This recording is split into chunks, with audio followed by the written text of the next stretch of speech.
last year. Thanks, Ariel. I can't quite put into words what it's meant to feel the energy of these 11 artists as they build these works over the last year. These pieces are not complete. These pieces are still several steps away from being complete.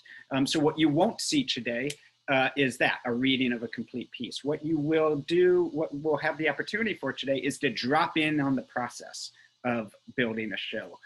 Much of what you will hear has never been spoken out loud before. It fits into their pieces in different ways. They may not fully know how these pieces fit into the larger whole yet.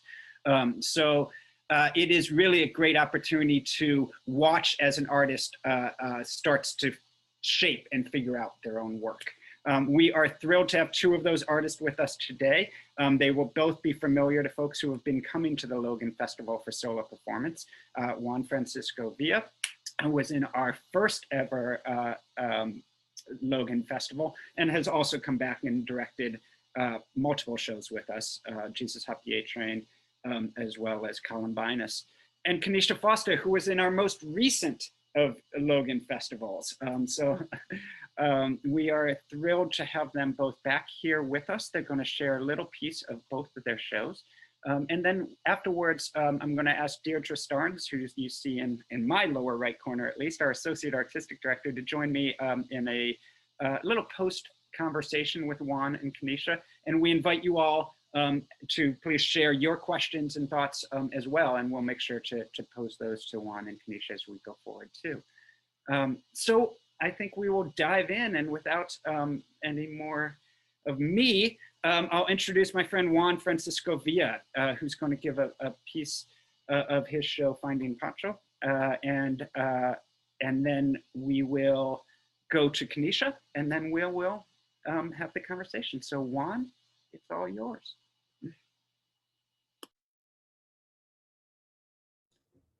Yeah, great, awesome. Let me just hide my self view so I don't look at myself. Oh, great, I'm spotlighted. All right, awesome. I'm just gonna jump right in. There are a lot of childhood photos of me Kool-Aid smiling with my father, but I have no recollection of ever being happy with him. But when he came back into my life after being kicked out by my mom and denied access to us, I was all of a sudden wanting to be around him. I wanted to be him, even though I'd always feared him. Hola, me llamo Juan Francisco Villa, and I'm looking for my father. His name is Francisco Jose Villa. He goes by Pancho, Paco, or Pacho Villa. He moved to here to Bogota over a year ago. He's a shoe repairman. He fixes shoes. He might have a store around here, or maybe he's been helping fix shoes at your store. He moved from New York City, de los Estados Unidos. He had his own a shoe repair shop. Pancho, Paco, or Pacho Villa. No? Do you know of a place that would be good to find him? No? No, está bien. This is not my routine in Colombia, in Bogota, Colombia. I'd been to Bogota when I was younger, but now that I'm here, nothing is familiar. It's all very new to me. It's not the back of the yard rural town that I remembered. It's now a city. Bogota now is more like 1980s New York City, so I felt surprisingly at home. Hola, me llamo Juan Francisco Villa, and I'm looking for my father. Se llama Francisco Jose Villa, pero lo llaman Pancho, Paco, o Pacho Villa. He moved to Bogota over a year ago. No one's heard from him or for close to a year. He's been sick for a while, lungs. he does a shoe repair. He fixes shoes. Has anyone like that worked for you? Se mudó de la ciudad de Nueva York hace como un año. He had his own shop in the States to fix shoes. Pancho, Paco, Pacho Villa. No? You recommend a place for me to look? No? Está bien. All Colombians in the United States said that I would love Colombia, that Colombia has changed, that it's not all narcos and cocaine and killings. All Colombians in the States have said that Bogota is not really paisa. Really? Why? It's just not. But go to Cartagena and Medellin. Woo! Everyone in Bogota has been extremely helpful in my grand return to the motherland until now. People just stare at me like I have a fat snot right between my eyes, weirded out by me asking them if they've seen my father. Like no one's father has ever abandoned his family in the States to suddenly die in Bogota. I do feel stupid doing this, but I know if I don't try looking for him, then I just need to try. Hola, me llamo Juan Francisco Villa y estoy buscando a mi papá. Se llama Francisco José Villa, pero lo llaman Pancho, Paco o Pacho Villa. Se mudó a Bogotá hace como un año. No hemos podido hablar con él por casi un año. Ha estado enfermo, ha sido enfermo. Los pulmones, los lungs. Él hace zapatos, arregla zapatos. ¿Alguien así ha trabajado para ti? Se mudó de Nueva York hace más que de un año. Él tenía su tienda de zapatería en los Estados Unidos por años. Pancho, Paco o Pacho Villa. ¿No? ¿Recomiendas un lugar para yo buscar? ¿No? Está bien. He actually did it. That was the first thought that went through my mind. He actually did it. My father had threatened us that he would be moving back to Colombia to die. He'd said it many, many times, but he'd never done it. He was too spoiled living the American life. He lived in the US for over 40 years without setting foot back in Bogota. Why would he do it now? His friends have died. When his mother died, he didn't go back to Bogota for her funeral. He only has us, meaning me and my sister. He can't go anywhere. But he kept saying he would move back to Colombia, blah, blah, blah, blah. Suddenly, a man in his 70s who had nothing left was not even worth his word. But poof, he was gone one day, just like that, without a goodbye. Hola, me llamo Juan Francisco Villa. You killed my father. Prepare to die. No, I'm kidding. Es de Princess Bride, la princesa de la esposa. Estoy jugando, charlando, chiste. I'm not back in Colombia to just see him. I have plenty of family in Colombia. My father barely spoke, but when he did, he loved to ask about my mom. ¿Cómo está tu mamá? She's good. She's fat, right? She's fat. Yeah, she's been gaining weight. Pero está gorda. Está gorda, right? Sí, okay, pa. ¿Y tu tía? ¿Cómo está tu tía negra? She's good. Está gorda también, right? See, everyone in your family they get fat. The women, he would go down the line talking about each of my mother's sisters and brothers, criticizing them. Tú sabes, tu tía Marina. Yeah, she beautiful. She look good, right? She's my aunt, pero está bonita, ¿sí? O ella está, I haven't seen her. Pues sabes lo que pasó con tu tía Marina. Your tía Marina, she killed her husband. Oh, man. The women in your family matan los hombres. Tu tía Dora, ¿tú sabes lo que pasó con el esposo de ella? No. Her husband got killed? ¿Tú sabes quién lo mató? No. Tu familia. My family killed my aunt's husband? ¿Tú sabes lo que pasó con el esposo de tía Marta? I know he's gone. ¿También? ¿Quién lo mató? ¿Quién piensa? My family? Todas las mujeres. Ay, Juanito. A man get married to the women in your family and So be careful. Okay. Tus tíos. ¿Cómo están tus tíos? They're okay. They used to work here. Yeah?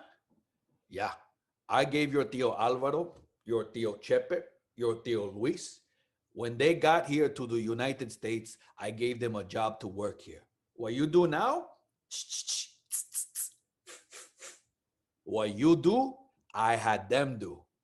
Oh, wow. I didn't know that. Pues sí. I know them since they were little boys.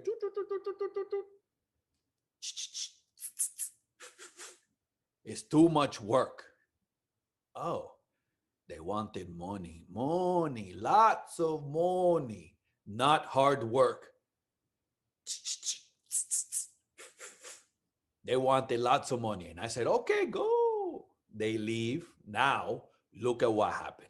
Look at what they do. Oh, who are your friends? My friends? Yes, your friends. Do they do that too? No. You sure? Huh? No. You have to go to school. You have to listen to your mother. Then you go to college. Then you get a job. Then you get a house. Then you give money to your mommy. Don't worry about me. Take care of your mommy. I know. How's school? This is good.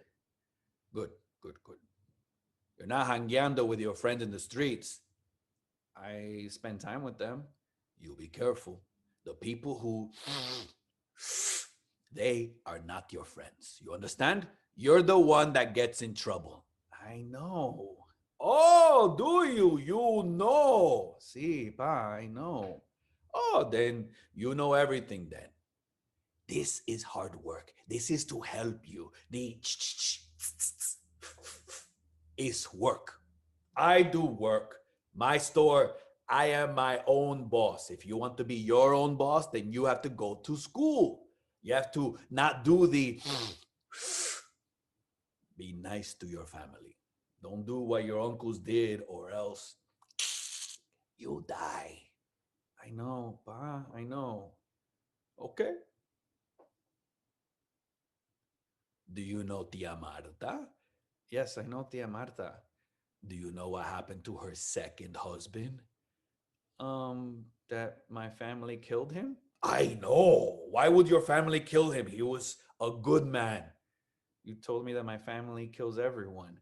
Not everyone, but they kill a lot of people. Tia Marta husband get into the with your uncle, and then he get your abuelita first husband. He get your abuelita second husband. He is the Rincon father. He was a bad man. He get your tia Dora first husband. He was a bad man. He your tia Marta first, second, and now her third husband, tia Marina. You know what happened. She got married. You were there. Then months later, he died.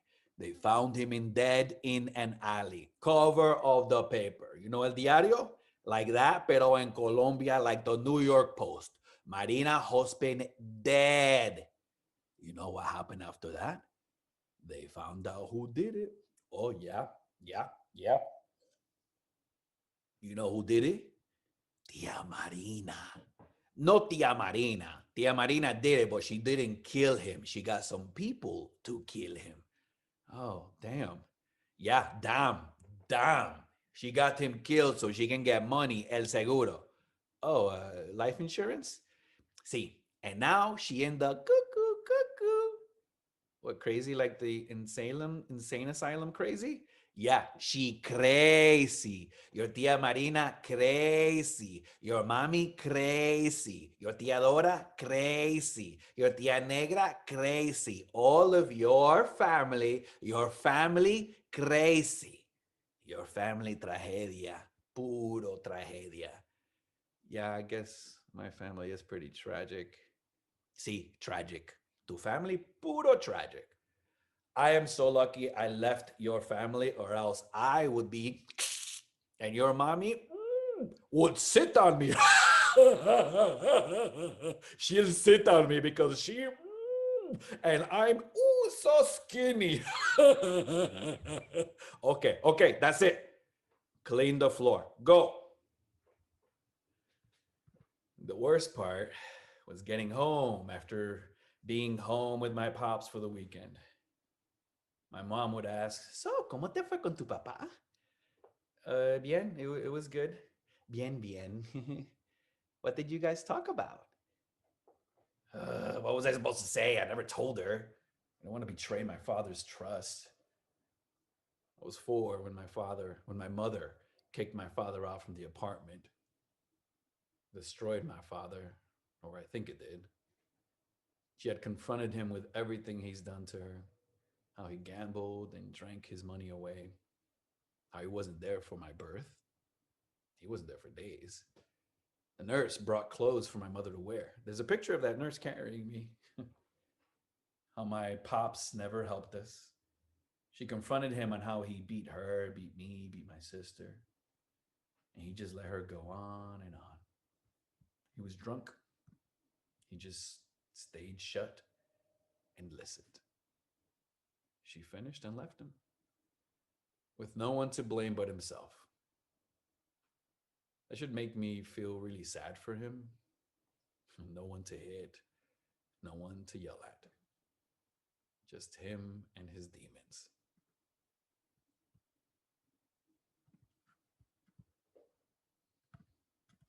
That's it.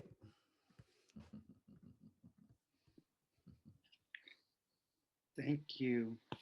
One of the things that I miss most in these readings is the interaction with the audience and being able to share our appreciation for the work. So thank you, Juan, and thank you all for being here. Feel free to show some appreciation in the chat. We're really grateful for you, Juan, and for all of you for being with us today. I want to now ask Khanisha to come onto the stage, and we'll turn it over to her. Khanisha. Hi, everybody. Hey. Yes, thank you, Juan. Ooh, man, I love to see you perform, I swear. Welcome. So my piece is called Stay, a show about why we run.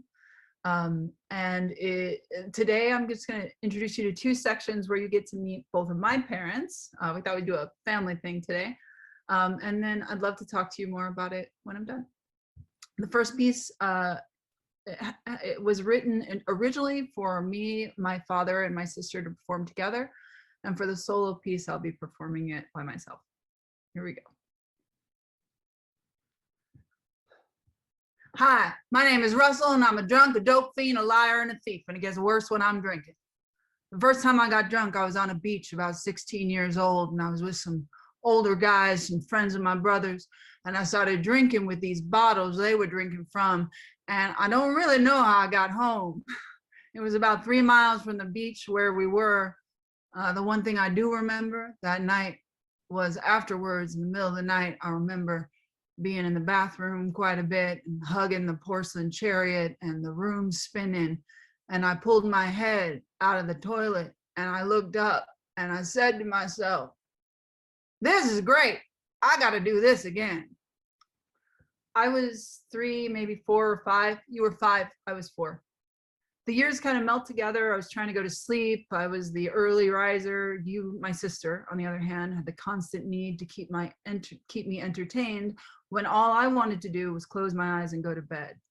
In ancient language, the dark was used to metaphorically describe the bad characteristics of mankind. So this night, the room was like scary dark, and we were both lying in bed, a bed that we shared temporarily at my grandmother's house. Nana's house had beige walls, beige carpet, beige blinds, and a beige comforter. A white wicker chaise in the corner, uber safe. Safe? Well, Stepford wife safe, a sterile environment. Well, it had to be sterile with all that vodka. She was the product of the cocktail era.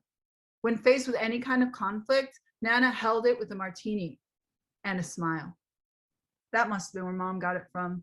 She didn't stand a chance.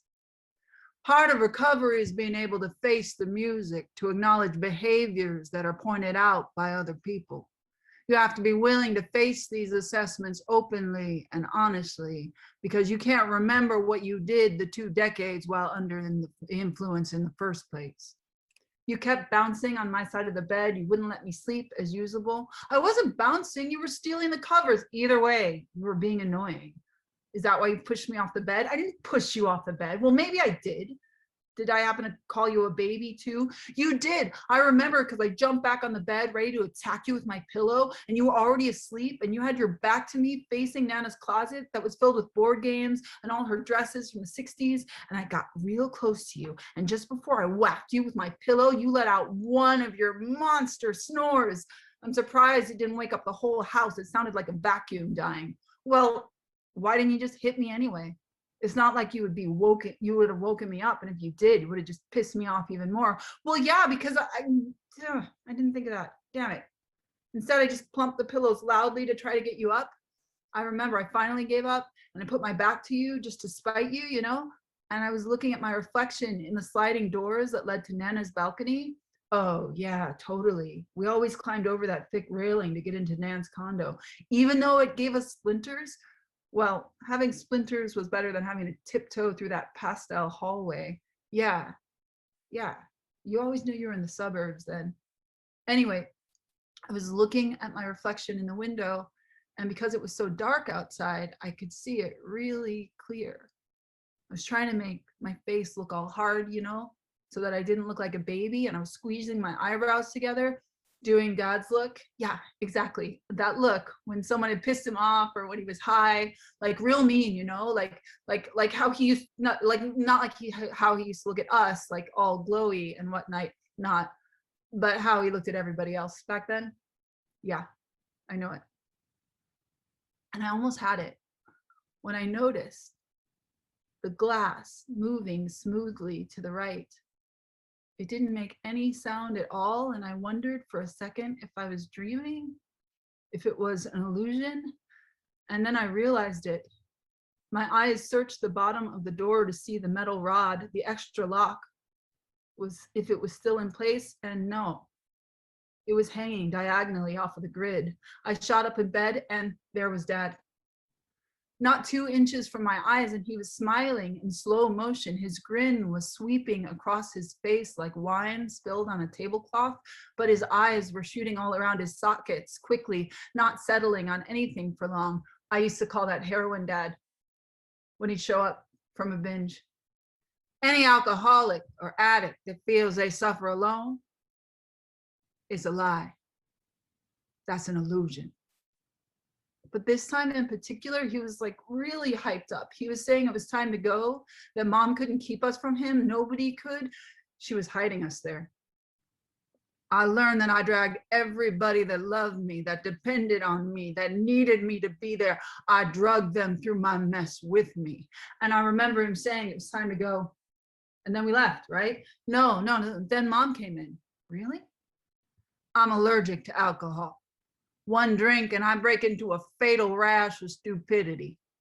No, you jumped into Dad's arm, and I was trying to slither off the edge of the bed and head toward the door, and I was almost there when Mom rushed in, words first. I drank, I drugged over 2 decades. Russell, no, Mom yelled.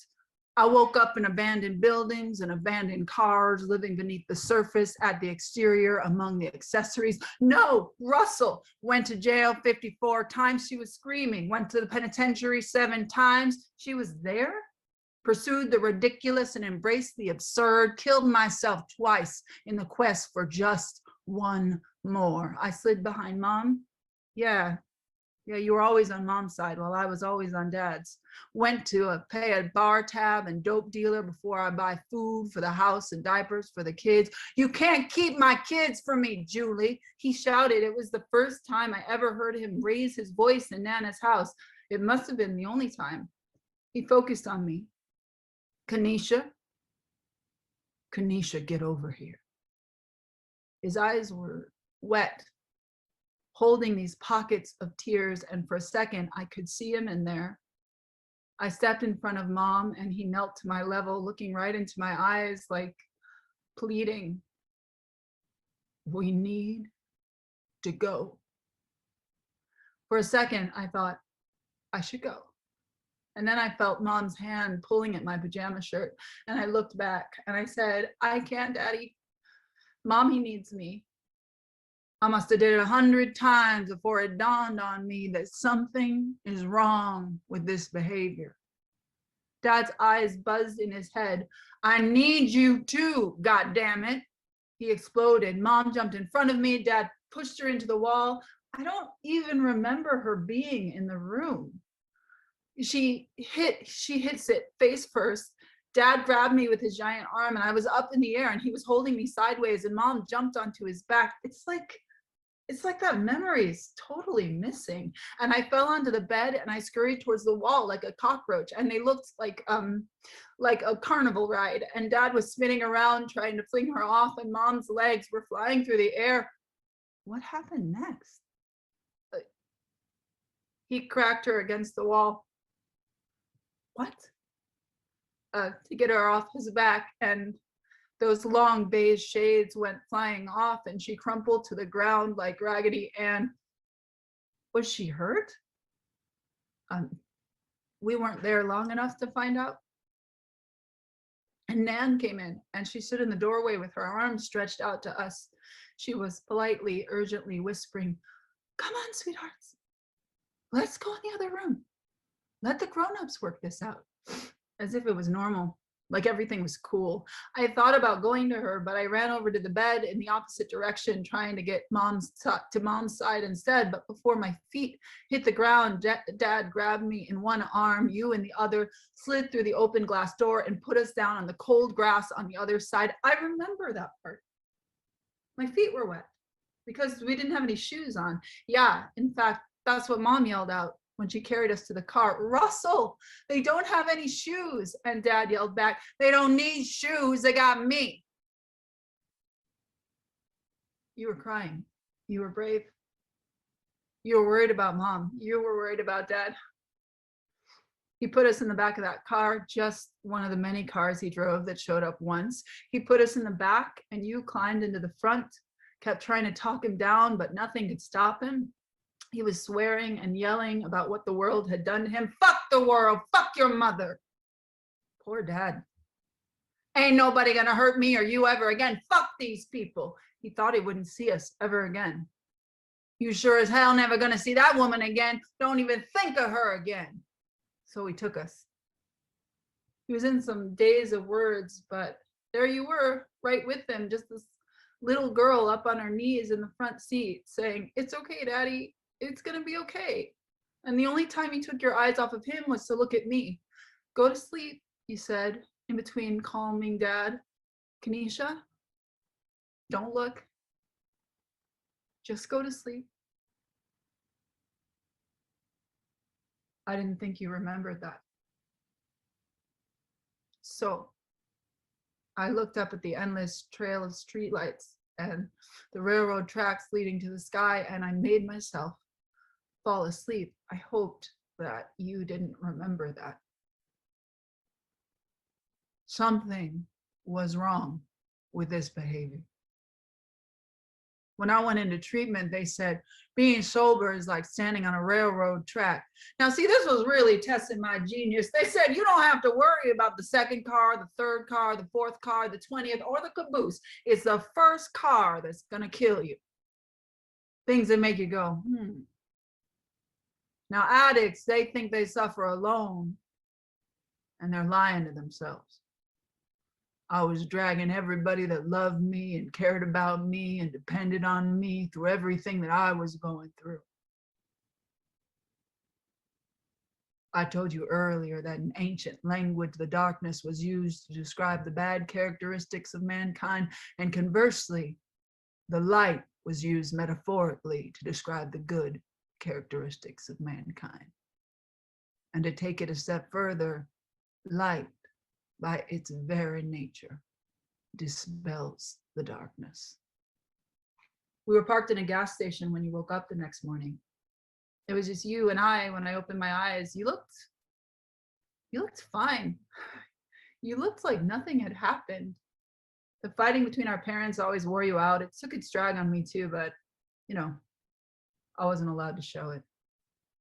I don't remember saying anything, just you in the front seat. And then Dad opened the door with heaven in his hands. Sober Dad, yeah, not heroin Dad. His eyes were warm and glowy, steady, like normal. I've been clean and sober for 18 years now. For an alcoholic to stay sober for 24 hours is magic. For an addict not to use for 24 hours is magic. For a liar not to lie and a thief not to steal for 24 hours is magic. Those are the miracles that I believe in because I see them every day. We are the guardians of hope and wonder. He handed us each a plastic wrapper filled with yellow cake and creamy goodness, the keepers of magic and dreams. Yeah, the Twinkies. And he said, we're going back. He didn't say it like he was wrong. You too have always been my light. He said it like he was doing it for us. You too dispel the darkness. So that's the first piece. The other one is very quick. It's just a minute long. It's a piece from when I was older, and it's called Things My Mother Says Never Happened. 6 months from now, my mother will tell me that she forgives me. 4 months from now, she'll say, can you believe what happened to me? 1 month from now, she'll say, she messed up. Right now, I'm sitting at the Los Angeles County Jail. In an hour, she's supposed to be on train taking my nieces back to Chicago from their spring break trip. And when I woke up this morning, her bed was still made and my car wasn't in the garage. I'm sitting at a visitation booth in the release area, mirrored by an empty chair, and I'm reading. In the bulletproof glass, you can see the reflection of To Be Young, Gifted, and Black with Lorraine Hansberry's smiling face on the cover. And beyond that, you can see my very white mother in full African garb, head wrap and all, being escorted out of holding by a police officer. Now, basic white girls wasn't a phrase when I started being my mother's daughter, but I think it might apply now. Some things to know about my mom. She is absolutely and in every way a suburban white girl. Her voice rises like bubbles in champagne. There's a high-pitched glee to it, a denial of growing up or an inability to. Other than her clothing, she takes on no affectation of Blackness, but she thinks that her 4 Black children give her a doorway into it. At a restaurant once, I mentioned that the waitress was being rude to us, and she whispered back, do you think it's because we're Black? I had to whisper back to her, you're not Black. She doesn't know I tracked her down at the jail, and for a moment, I can see she's not pretending to be happy.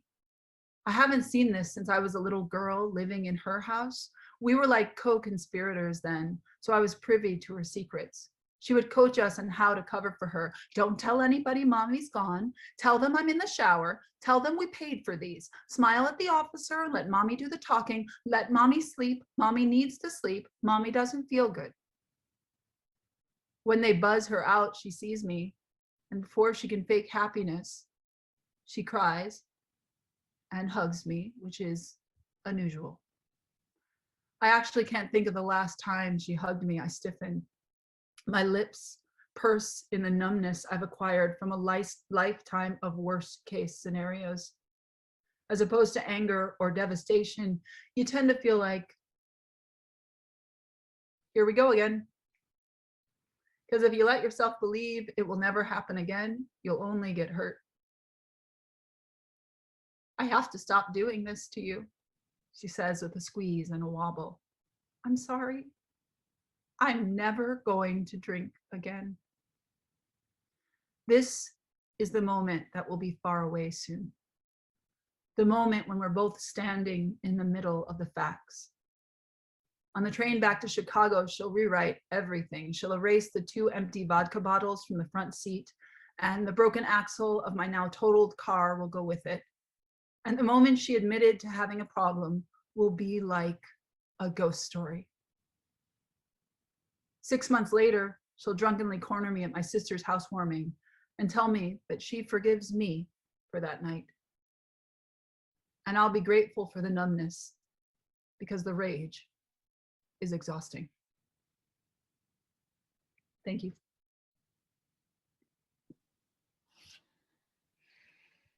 Thank you, Khanisha. Wow, wow, wow, wow. Amazing.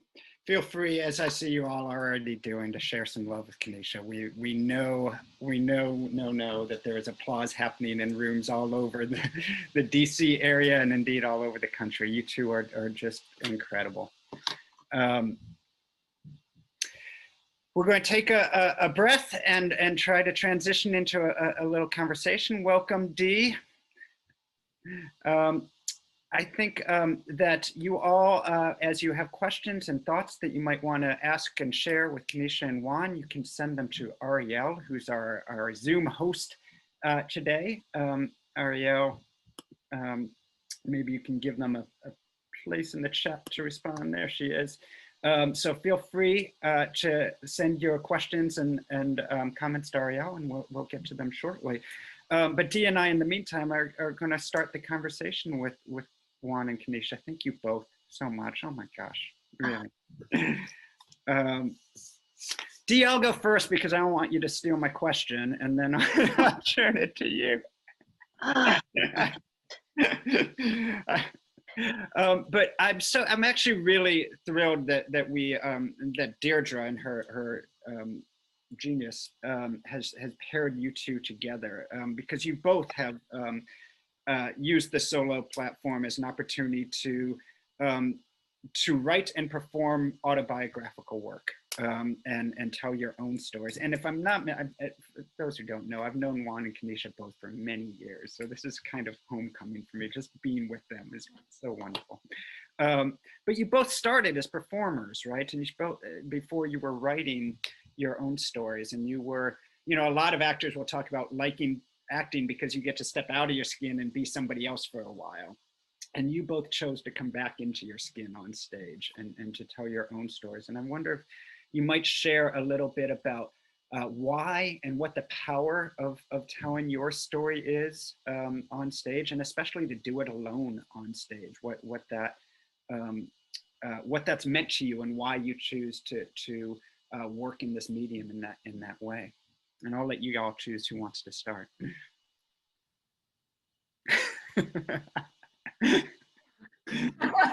Finger pointing. Oh, Juan, you're muted. You're muted.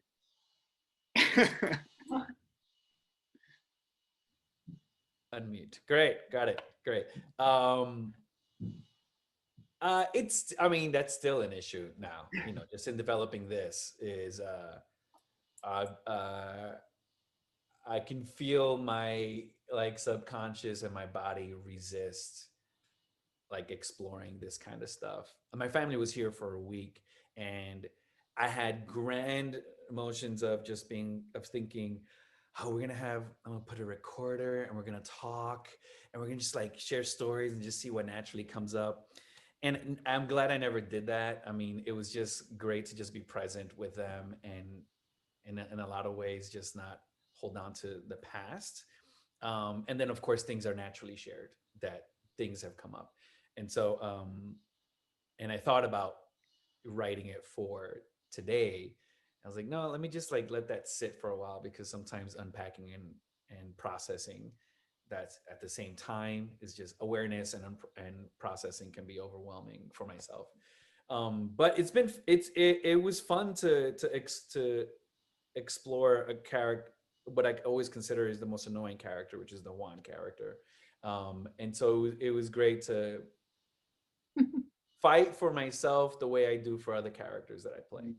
You know, and I can't say this is probably the first time I've become aware of that. And I think and I still resist doing that. Like, it's really hard for me. And I think with like the last note I got from you, Alex, from the stuff I sent before, I've now been avoiding going deep into myself of, of things that are, you know, just like even some of the stuff that Khanisha shared today, that it's like, ah, that's the stuff, that's the meaty stuff, you know, where you get in there and it gets messy, but it makes my body discombobulate, because it's like, no, but you're feeling good, you're feeling healthy, like why unpack that stuff? But it's fun to tell stories. Like if I think about it as a kid, I loved doing that through me, and so it was sort of a journey back to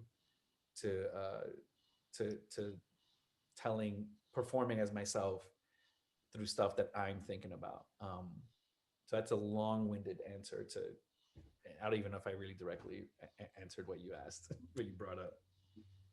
I thank you for going first one, because I was trying to like, I was like, how do I be the most honest about this question that I can be? Because I think sometimes I have stock answers for it. Like I'll be like, well, no one was writing for me, so I had to write for me, or you know, as a mixed person, and that's all really true. That's not BS. But there's also something else, like there's, it's like you look at your life and you're like, this is weird. You know what I mean? Like it's weird and it's interesting. And are other people feeling this way? Like you just like look at these moments, and I'm a thinker, so my brain is always, I always say I have like 100 flip books going on in my head at once. And I don't know, there's just like something unmatched about being in a room with someone and sharing something, and you watch something in the audience, like someone goes, and you know, they know what you're talking about. And I just think that moment is really beautiful. I just think it's like, every time it's happened to me as an audience member, I feel stronger when I leave the room. You know, like when somebody was brave enough to be like, hey, you know how you look at me and you see this? Turns out whole other thing going on in my heart, you know what I mean? And I like tell it to you. And like that's why I loved theater when I was a kid. That's why I couldn't get enough of it. And I consider it a great privilege to like stand on a stage and let people see you. Because when people have done that for me, it's really helped me. So I think that's why I think I come from a wild family, so it's also fun to be like, guess what my daddy did? And I'm this project, I am just starting to try to talk about my mom, because you've heard her in pieces before if you've heard my work, but you've probably noticed she's very peripheral. And it's because I consider her a walking piece of fiction. She curates her image of the world so carefully that I think it took me this long to figure out how I'm going to try to tell the truth about who she is. And I think so, you know, it's exciting that way. It's an adventure. Thank you both. I'm glad I got to ask the first question, but I'll share now. Hi, Deirdre. Gee, thanks, Alex, for stealing my question. I got the notes to prove it.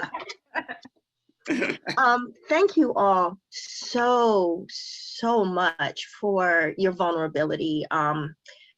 You know, as actors, you have to be vulnerable, but to find vulnerability in your writing, to expose yourself in your writing, especially when it's autobiographical. I mean, self-autobiographical? Do I really need the self?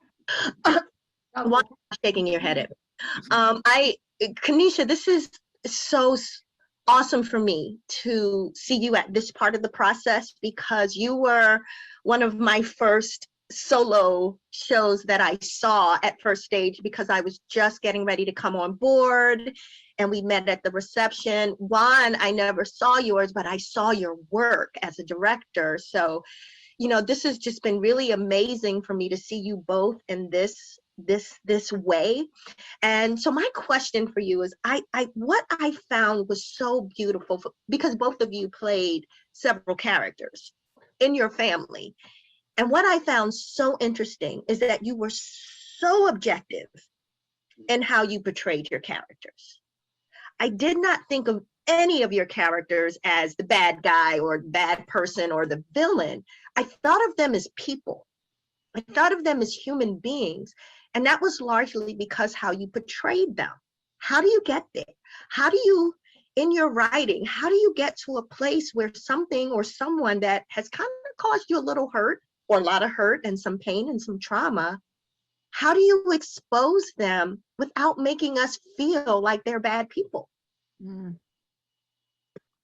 I mean, maybe I'll start with that one, because one of the things that interests me about writing is how easily we call people the bad guy. I've never liked that. I think because I didn't really I grew up with two parents who are obviously addicted. And if you described half the traits they have, you would be like, those are terrible people. And if you describe the other half of the traits they'd have, you'd be like, those are the best parents in the world. You're the luckiest kid in the world. And so it was always more complicated to me. And I think actually complication is where most of us live, and why it's sometimes hard for us to change, because we're just like, but I see this good thing. It's all the good, we can listen to the good when we want, we can listen to the bad when we want. And so all of a sudden it's hard to make decisions that are good for us or bad for us. But I just think, my parents are innately complicated. I'm innately complicated. You're innately complicated. And I don't like drama without comedy. I don't like bad guys without nuance. I don't, I like to get in there and mess it up a little bit with the truth, because I feel like the truth, how else can I say it? We as an acting student, one of the early things I learned is you don't have one emotion at a time. And so you're not going to give a great performance if you're the character's angry now and I will be angry now. Because it's when I'm angry, I mean, I like to be angry. It's a freeing emotion for me. They say sometimes women can't be angry. When I'm angry, there's some fun in there. You know what I mean? Because I'm I get to be this right now. When I'm sad, I put a bunch of stuff over it because I don't really want to be sad and vulnerable in front of everybody. And the same thing with characters and people. It's there are layers to be explored. Yeah, I don't know. I think for a lot of my life, for myself, I probably have villainized people.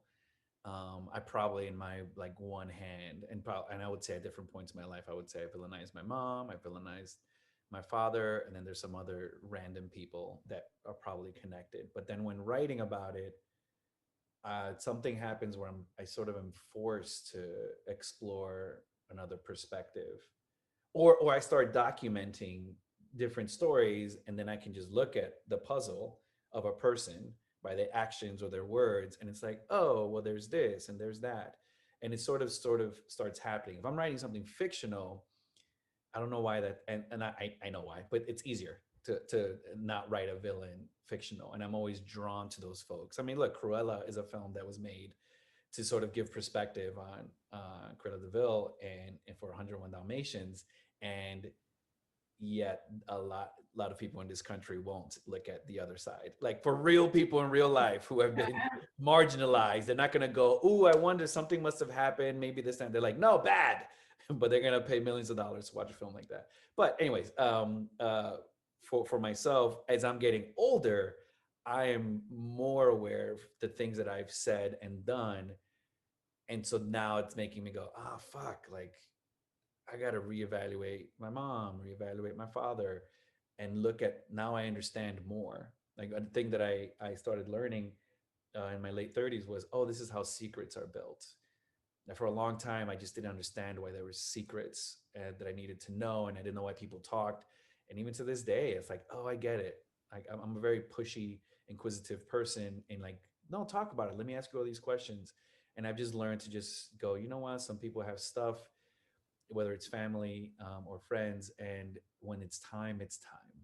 If you're spending time with them, they'll share. And that's one of the things I discovered with my father, is that I spent time with him, but I didn't spend a lot of time with him. So why is he going to just share X amount of things with me if I'm not just being present by him? We're not, this culture that I know is big today of let's talk, which I'm a big advocate of, is no, you just got to spend time with people, not social media time. like sharing space and energy, which during this pandemic is its own, mind fuck. But if I can say the person is a villain, I know there's a problem. Like, so for me, it's interesting to just go, well, what's the other side of this thing? What's possibly there? And if I allow myself to explore that, I feel like it fills the colors. It fills the colors. Juan, you made me realize they're all origin stories. Like when you said Cruella, which I just saw too, I was like, which I appreciated very much. Like they're all just like, I don't know. I always looked at my parents in particular, like, how did you become? Like where did that part come from? Where did that part come from? And I think thank you for being here today and letting us share work in progress. Cause what I'm curious about with my piece is how will I perform my sister? Cause my sister and I sound the same and we're very similar. But what's written into the piece, which I'm excited to dig into when it's, full play, is she reacts by shutting down and I just like fill with emotion. And I think there's something about me curating every moment and her deciding what to skip over because it's too much emotionally. And I think that goes back to, it's like, also it's the characters you surround yourself with, like to what Juan was saying about how hard it is to write yourself. You're always the most boring character. It's like, like sometimes I'm like, when I do plays and I'm the main person, it's like, there's gonna be crying because I cry a lot, like that's an honest part of who I am. But if I put my sister in there, I can have her jump in the middle of me being like fully lost and her looking at me like, pull it together, and you also, I think, can create some nuance of who people are that way, because we do react differently even to the same circumstances. Yeah, and I think for today, I wanted to share my father doing a lot of talking to see, I don't know, if there was an audience here physically, I would get a sense of, are people laughing at what he's saying because of how he's saying it? And I wanted to let him just show the best version of him, and just for me to explore that, because I get to say it out loud. And that was a reason, because in the play there's a lot of me pointing fingers and it's like, well, this guy's hilarious and he's a truth sayer, but he has his own ulterior motive for why he's saying that. If I explore his side of the family, oh boy. So, oh boy. yeah. We'll see if he lets me talk. One quick recap of some of my reactions of your piece. Like, just so you can feel that. I was just like this watching yours, and I was laughing too, and then crying again.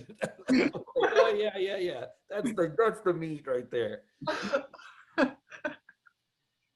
Well, as much as I should say this, we're at an hour already. It went so fast. Wow, but amazing work. Thank you, Juan. Yes. Thank you, Khanisha, for being with us. Thank you all for joining us.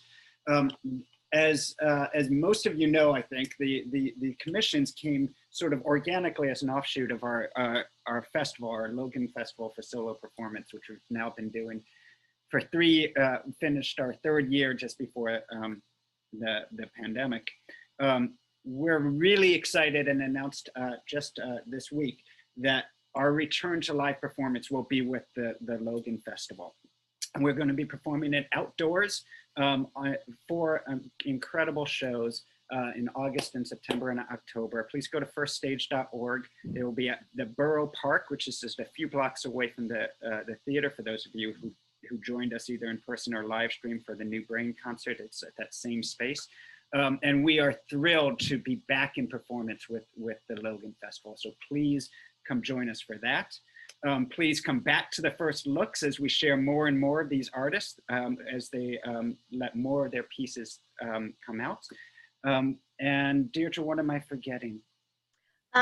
Me. And thank you to Deirdre. No, Duck Harbor. Oh, Duck Harbor, but also thank you, Deirdre. Yes, if you all have not been watching Deirdre kill it every Tuesday night on Duck Harbor, our live web series, All I can say is go to firststage.org, sign up for the All Access, watch them all binge them all, the first 8 episodes, and then get there for Tuesday's episode 9. It's absolutely incredible what Deirdre and Jeff Rivas are doing for Duck Harbor. We are thrilled to be with you all. We can't wait to see you. One more thing, Alex, master classes. Go. So don't forget to check our website for our master's class series, where we have artists from across the nation who are doing these one and done workshop classes. We have one coming up next Saturday, Themby Duncan's second part of She Said, She Said. But if you did not go to class 1, you can still go to class 2. So if you want to find out how to do that, just go on our website. If it's not clear, because I'm not really good at the box office part of being a member of First Stage's team, then you can just send me an email at deirdrestarnes@firststage.org, and I'll help navigate that. But we have we have every Saturday in August, there is a master's class. So please check our website for that.